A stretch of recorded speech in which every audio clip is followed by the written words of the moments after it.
Hey guys, it's Marcus here and welcome to another Museday inspiring interview with an amazing wellness leader, and I'm really excited to be here and to be introducing you to this really wonderful wellness leader and naturopath, Carolyn Revell. It's really fantastic to have you here. Carolyn has a clinic called Balanced Wellbeing Centre here in Melbourne. And there's some really interesting journey to establishing her clinic. And I know a lot of practitioners have this dream that they want to, open a clinic. There's this sort of mysterious dream, and I know a lot of sort of practitioners who go in and work for someone else, and then decide, hey, I want to do this. And it sounds really easy, and it sounds simple, and it sounds like a fun thing to do. But I'm sure the reality of it is maybe not quite as, as fun or as easy as maybe people think. Would that be correct?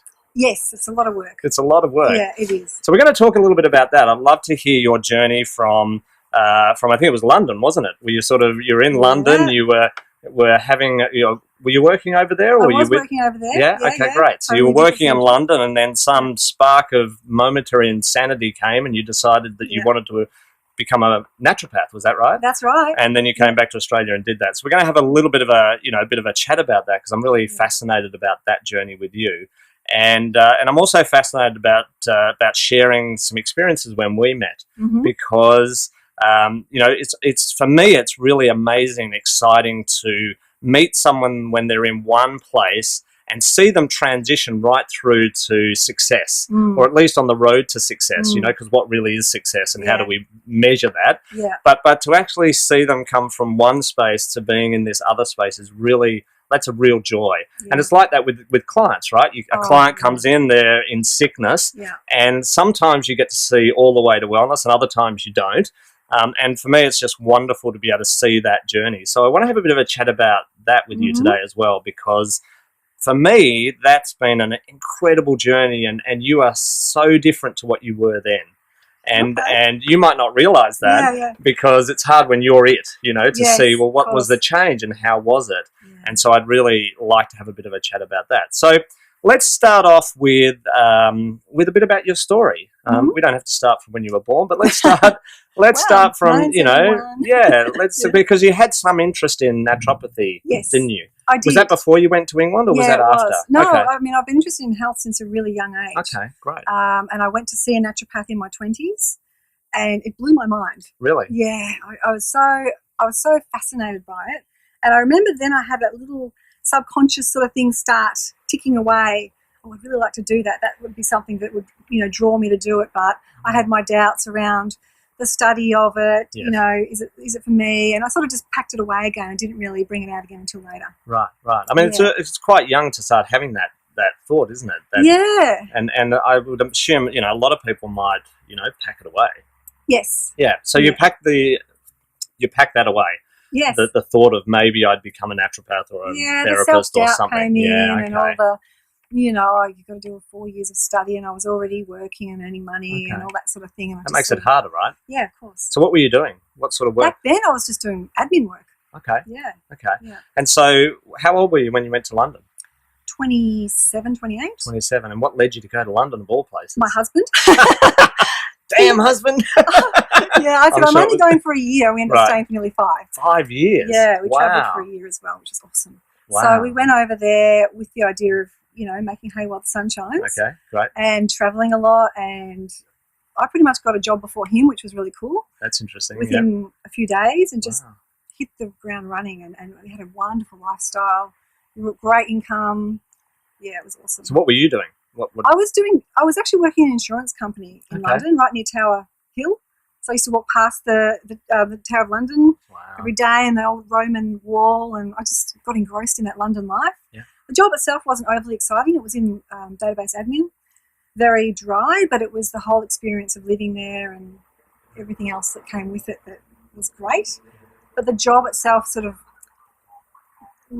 went to a natural end, I guess. Okay. It was a triggering point where I think it was nearly 30. So that age thing where you start questioning, what do I really want to do? Yep. I think I was getting moved from being a contractor to permanent. I was offered permanent role and a promotion, but at a less pay. And I sort of went, actually, if I'm not going to earn that pay because I was getting paid really well, and they're going to give me a promotion, I don't know if I want to do that. And I had to question my heart. So what is it that I really want to do? So I started exploring. I had a little bit of a meltdown. Did you? Yeah, I did. And I got a little bit homesick. And then I went and saw a careers advisor who got me in touch with my strengths and what I'm really passionate about. And this naturopath thing came back. That's where it came back. So I started studying in London. I went straight in, started studying, left the job and started studying over there. So you studied in England, or you started the journey in England? Yeah. Okay, so this is a 10-year cycle. So at 20, you thought, oh, naturopathy could be an interesting thing. Yeah. Then you put it away because doubt, limiting self-belief. Yeah. You know, I can't do that. It's 4 years study. Who am I to be doing that? Yeah. And you got an admin job, terribly exciting. No, and then, but you had to do what you had to do, right? But that led you to traveling to Europe and England, and which is an amazing experience. Yeah. And you wouldn't have got that experience had you done it maybe the other way around. Yeah, You that's never know, true. right? Yes, that's right. So you start studying in England. Naturopathy? Is that what you start studying? Naturopathy. Okay, great. Yeah. Then what happens? Well, at that point, the course itself wasn't to the level of the education we have in Australia. I think for naturopaths, probably the US and Australia have got the best education. And I just felt it wasn't going to get me where I wanted to be with it. It was quite a basic sort of course. It was a great start. And we started thinking about coming back home. We were toying with the idea of having a family. And part of the motivation was that I wanted to enroll and study the 4-year degree in Australia. Right. So it came back. So you came back. Yeah. And you enrolled in the 4-year degree, and then off you became a naturopath. That's right. Then there were some interesting things that happened while you were studying. What was one of the things that stood out for you? You know, you were talking to me about it before, about what they were saying to you about what the potential of being a naturopath is, which is really a bit disturbing. So what were they sort of saying to you? So right from the get-go, when we were in class situations and some of the lecturers were talking about the future of being a naturopath, they'd say, you know, do you realise that of everyone in this room, that the percentage of naturopaths that actually go into clinic is 5% of those who are here studying? And of that 5%, only 5% will still be in practice 5 years later. Wow. And I just used to sit in there and go, yep, and that's me. You're the 5%. I was absolutely convinced. Yeah, I just knew it. I knew it. Wow. Yeah. So you had this sort of deep conviction, right? Like, where'd you feel it? It wasn't the head, right? Your head wasn't saying, I can do this. It was deeper than that, right? It was deep, yeah. It was just an absolute conviction that why would I be here if I'm not one of the 5%? I wouldn't be in this room if I'm not going to be one of that 5%. Wow. So, yeah. That's cool. And the interesting thing about that is that when you left school, when you finally graduated, congratulations, good job. Yay. When you finally graduated, you went into someone else's clinic, like most people do. Yes. You went into a clinic and you pretty much had success pretty quick, right? Yeah, it went really nicely. I built up a client base. I was there for 2 years, and that was a great experience. It was when I finished studying, I actually thought, it's funny how life evolves. I thought, that's what I'm going to do. I don't really mind where I'm practicing or what I'm doing with it. I didn't have any goals to set up a clinic. I just wanted to help people. As you know, that standard thing that practitioners want to do. I just wanted to help people and share what I'd learned in an environment, you know, that was, you know, clinic-based, and that was about it. So that's what I manifested, and that is exactly what happened. That I got qualified. As soon as I was qualified, I went straight into a clinic. But I guess there got to be a point where I needed to move on again. Yeah. So how long surprised me. Yeah, no, I can imagine. Yeah. So how long did it take you to sort of start attracting clients? Was it pretty quick for you? It was pretty quick. By the sounds of it, it was pretty quick. It was pretty quick, I guess. It was pretty quick. I just built up over time, though. Okay. Yeah. So it took you a couple of years to get fully booked? Couple of years. Yeah, I was quite busy before I moved on from there. I had to sort of let that go, but that was okay. Yeah. Okay, so tell us a bit about letting it go. What does that mean? Yeah, so I guess I decided that I wanted to go out on my own. Right. So I was going to try and juggle and do a bit of both, go out on my own, still work there, but I found I need to put all my energy into one basket. That's just how I am. Right. I'm not great with spreading it around. And then I just got a feeling that that's what I wanted to do. Yeah. And I think something that I do, obviously with the course as well, is that I just evolve into the next level, sort of just my gut feeling comes along and I just listen to it and I move into that next stage. And that's where it was telling me to go.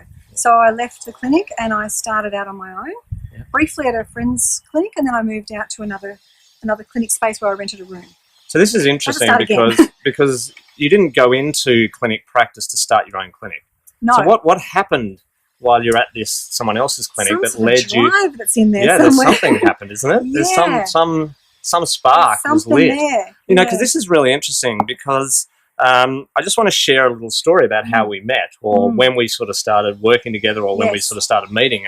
And you come along to do one of my programs, which at the time was called W Your Clients in 90 Days. It's now Wellness Client Blitz. But you came along to do that program. Yes. Yep. And I can remember when you came along and the sort of struggle and battle that you went through with that. Yes. And the battle, you know, from my side, it really looked like, you know, that struggle to sort of share your message, that struggle to engage with groups of people, to really stand up and be counted for. Yes. And the fun part about that is that, you know, to see you in that light and to now see you running your own clinic, I mean, it looks like day and night. Like, I wouldn't have believed it back then. I remember that course was right towards the beginning of when I started practicing. That's right, it was. So then we did some coaching, which was awesome after that. We did. Which I think I still gain benefits from today. So well, that's great. Yeah, part of it was you made me go and stand in front of a group of people. You made me. I remember I did. I forced you. I said, I'm so evil. but part of me went, no, he's right. There's part of me that always sort of just goes, yeah, I get what you're saying. Part of me resisted it, but part of me went with it. Yes. And that got me into somewhere that once I rocked up to do that on that day, I knew you had my back. Yes. And I felt fine. Yeah. And I sort of stepped out of that stuff and went, it's okay. But there was a real breakthrough moment there, right? Because, you know, you really fought against it. You didn't want to share your message. You didn't want to stand up in front of people. You didn't want to shout out that, hey, I'm good or I'm amazing or I've got something to offer. You know, and you know, it was really interesting because you were, you know, this was right at the start of the journey, and I think, you know, then you being able to go, no, I'm going to do this, you know, even though I'm scared, even though I don't want to do it really at some level, I know I need to do this to have success. Yeah, so to see you break through that and then have the success you're having now is a real honor and really amazing. You know, I'm humbled to watch it, and you might not have seen it as profound as I've seen it because you lived it. So often when we live these things, we don't see them as being profound. But it was really a profound thing because you fought that hard. Yeah, I did. I remember I called you a name when you said after. Yeah, one or two of them, I'm sure. And that's not like you. You're a very well-mannered, lovely lady. Thanks. Yeah, but yeah, you really struggled with that because I know a lot of people struggle with that, with getting their message out there, with standing up in front of people, with really claiming their space. You know, a lot of people struggle with that. And you struggled with that, you know, more than most from what I remember, right? Because I think there was even an incident where you decided you wanted to leave and run out and not come back. Probably. I think there was that incident. Yeah, I think it was all those past messages started coming up in the session of what I've been told growing up and all that blah, blah stuff. And I was listening to that rather than listening to this. Yeah. That's an interesting point. So you listen to the message of the past, which could be your dad or your mum, or it could be teachers or peers or whatever it is that tell you can't do this, you shouldn't do this, you're not good enough with that. So that's interesting that moment you left and ran out, and this is almost literal, you were listening to those old voices that said, you're no good. Yep. And then there's something that connected where you went, hang on a minute, maybe I am good. Is that right? Is that what happened? Definitely. When you set me that challenge, the external briefly went, rah, rah, rah, blah, blah, blah. Yeah. But then part of me internally went, yeah, that's fine. Yeah. It's actually okay. Great. It is what needs to happen. Right. So that's that internal knowingness. So this is a pivotal point for you. Yeah. Because without doing that, you may not be here now, right? Yeah. Because it allowed you to get yourself out there. And then the next spark came. So we got one spark that went, hey, I need to do this, and I'm going to stand up and it's going to be okay. And it was, right? It was you did a great job. It was amazing, fine. right? I wasn't even nervous on the day. Funny that, isn't it? It's funny, You generally were nervous about the thought of it, but not necessarily the execution of it, which I think is always funny. Yeah. So then you had the next sort of spark of insanity, which was, I'm going to run my own clinic. Tell me about that. As in the clinic at the moment? Yeah. I'm going to leave this clinic I'm in, and I'm going to go and run my own clinic because that's a big jump, right? So there was two steps. So there was the jump out of the working for somebody else. Yes. And then into working for myself. That was a room rental, first of all. So Yes. I did that for a couple of years. Right. But there was more that I wanted. So from that, I wanted a team. I wanted a bit more of a team, a bit more interaction. And then I met my business partner as well. And we started talking, and then it just evolved into the clinic that we have now. So that was May last year that we opened the clinic. It's great. April, May. Yep, and it's going well. It's going well. We've got a team really together. well. Yeah, you've got a team now. You've got a great building. It's a really cool little clinic. Yeah. And it's doing good. Yes. And I think that, the exciting thing was that then you sort of had another little spark, which is I need to do this better. I need to be better at this. And this is when the whole wellness leadership thing came up and you went, hang on, I'm not just a practitioner. I'm actually a bit more than this. Yes. So the next evolution. And what I love about your journey is that you pretty much haven't planned any of this. I mean, this is sort of just, Clearly. I think I'm going to go and become a naturopath, although there was sort of that was the biggest predestined sort of journey there. Yeah. But then, you went into a clinic, said, I'm going to be happy doing this. And then it led to the opening your own clinic. Yes. And part of you was sort of like, oh, well, I might be happy doing this. But then the next thing came up, which is the wellness leadership stuff. And I love the story of, because, you're still on the journey. Like everyone, right? And we can, again, value success in a number of different ways. But the thing I loved about you stepping into your power and continuing to do that, if I can use those words, is that you've then decided to package some stuff up. Yes, that's right, my program. And you actually started selling the program, which is super excited. So tell us the story about that, because I know there was a little pivotal point there, having had a secret chat to your husband prior to this interview. Really? Yep. That there was a little bit of a mindset shift where you'd started to develop your package. Yes. But it was one key thing that you came together that you then shared with a potential client and got them to go bang. Tell us about that. What was that? Yeah. So I think I had a bit of a rough idea of a program before, and then starting the masters allowed me to really understand what that's all about and how to market it, I guess. Yeah. How to engage someone with your program. Yeah. That was the bit I was struggling. How do you do it? I didn't want to be salesy. I just wanted to engage them and allow the person to understand what it is that they can get out of it without feeling pushed into all those things. Often practitioners feel uncomfortable. A lot of practitioners, I think, are very uncomfortable with the financial side of it, the selling side of it, the money side of it. Yeah. So I guess I had that going on a little bit. Sure. I'm fine with doing normal consults, and I do packs of consults. I'm used to that, but this program idea I was holding back on. So I used the models that we learned in the masters. And the first lady I recommended into my program, she said yes. So So I used the Y model. Yeah. And I love the Y model because when they're they're really engaging and they go, oh yeah, I am there. I am all of those bottom things. I'm all of them. So do you want to be up here? Yeah, blah, blah, blah. So straight away they're engaged in that simple diagram and understanding where they're at on it. Love it. Yeah. And then I do the how model. Yeah. As in, it's really simple. Yeah. It's a very, very simple version of it. It's not complex or complicated. Yeah. How are we going to do it? And I run through that, and then I go into a couple other different bits and pieces, and then I show them what my program is, and they say yay or nay. Yeah. Yeah. So it's really not a sales process at all. It doesn't. No, it's not. And with her, I mean, how was that final transaction bit? Because as you were saying, practitioners tend to be aloof about the selling part of it, but especially that bit where I go, oh, it's X amount of dollars, would you like to buy, right? That really awkward bit. How was that in this transaction? Because obviously it's different to what you'd done before, right? Yeah. So what actually happened? Tell us. She just said yes. She said, I really need to do this. That was it. And I just sat there going, well, that was easy. Yeah. Yeah. And so she sold herself into it, really?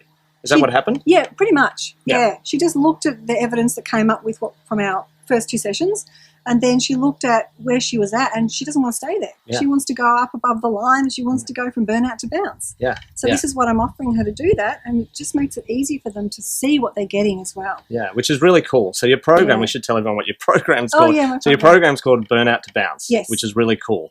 Love the name. Yes. Yeah. And you've sold a number of these now, which is really exciting. And each sale's been pretty much the same as the first one, quite as simple. It has been. There's been a couple of people, like one lady recently said, oh, I really want to do it. It's just the money thing. Oh, and she sort of took a deep breath, and we worked out a payment plan for that one. But she took a deep breath and said, they all say, I know I've got to do it. I think that's pretty much what they say. Yeah. I know I've got to do it. Yeah. Isn't that exciting?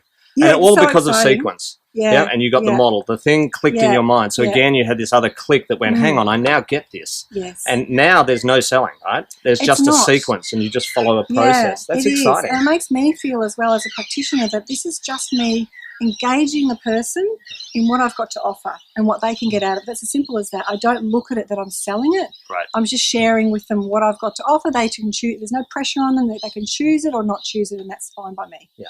So the key here is to focus on the helping, which is what we want to focus on. We don't want to focus on the selling and pushing people into something and having to try and convince them to No, do something. no. What we want to do is focus on how do I help this person? Yeah. And lack of attachment to the outcome. Great. So That's just good. being okay if they do or they don't.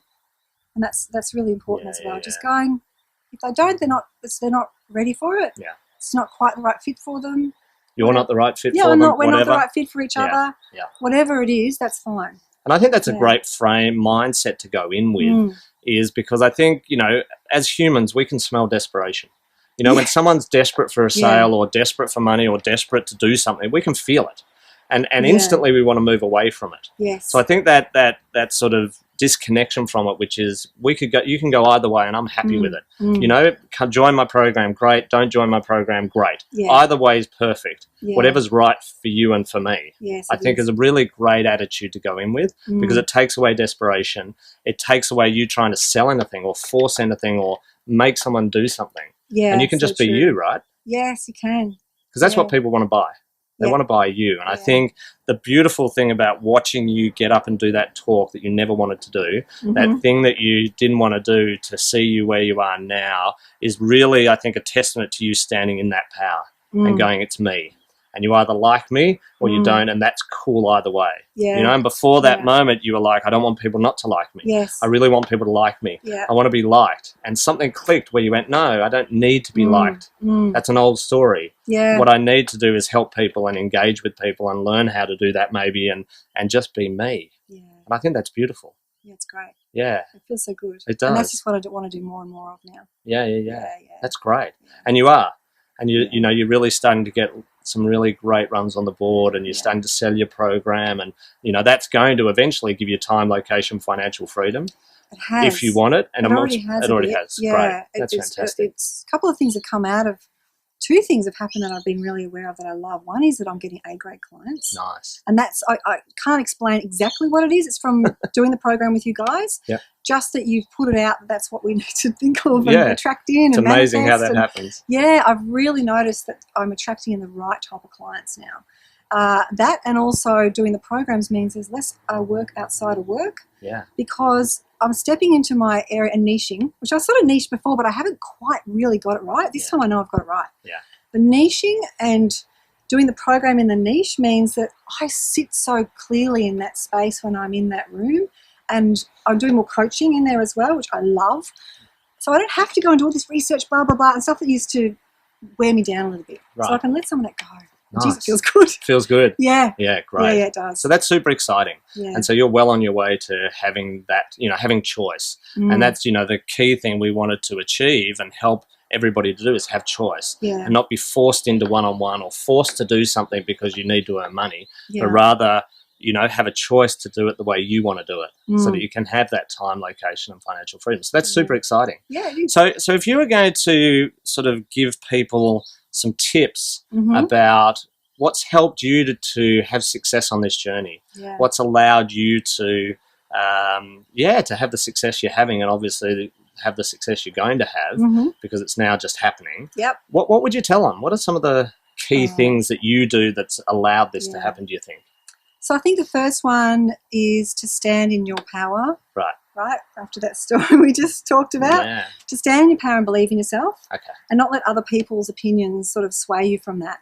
So just like when all those lecturers were saying the 5%, and I'm just sitting there thinking, yep, I'm not going to be in this room if I'm not going to do it, not letting other people sway you. So I think really, and especially if you feel it really deeply within yourself, that you just know with clarity that that's what you should be doing. So is that connecting to that deepness? Yeah. That purpose, the reason you're doing it? Yeah, that's right. Whether it's helping people or changing the world or whatever it might be, it's really staying connected to that? Is that what's helped? Staying connected to it, yeah. Recognising that it's there and recognising its power. Yeah, wow. Yeah, it's really powerful. That's exciting. Okay, so connect in. Yep, that's great. And what else? Also being present. So something else I've been exploring a lot more over the last few years, and I do it with my clients, is really being present. So we're all in different parts of our journey. I know a lot of people doing the program, some are starting out, some have been established for 20 years probably, some have got clinics, some haven't. Everyone's at a different stage. So I think you might have recognised from some of the part of my story where I sort of stay in the moment with what I'm doing, and then sort of something happens where it's time to move on. Yeah, the next thing appears when it's ready to appear, because what we tend to do is often live our life striving for the unattainable or the what we think we should be doing, but we're not stopping to smell the roses. So right now I have a clinic, and that's where I am, and I love doing my program. Part of me wants to do more of the online stuff, and I will be doing that. But I'm also smelling the roses of where I am. I'm sitting there going, you know what? I can't believe I've got a clinic. So I was like, oh my God, and I'm going to team so quickly, and it's all happened. So I'm actually appreciative and being really grateful. So I write a grateful letter every day.